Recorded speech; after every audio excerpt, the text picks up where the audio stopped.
Welcome to the Slop Farm. Enjoy the video. You start by confirming permissions and the exact tag you want to use.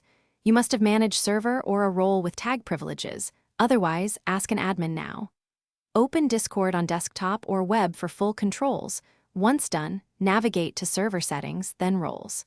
Make sure to note whether the tag is a server nickname tag or the server invite tag, because those change where you edit it. This gets you ready for the actionable edits that follow. You now edit the tag and related role settings to apply the server tag. Go to Server Settings, then Overview to change the server name or to Roles to modify role display tags. Change the role name to include the desired tag, set color and mentionability, and toggle display separate role. Once done, save and apply changes. Make sure to test by sending a message in a private channel so you can see how the tag displays to members and refine if it looks off.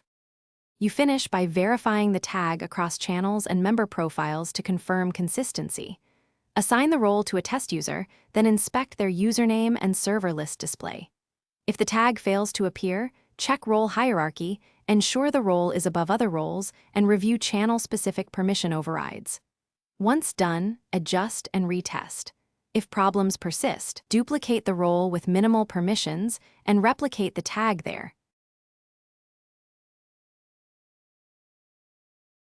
Thanks for watching. Consider subscribing if we helped you today.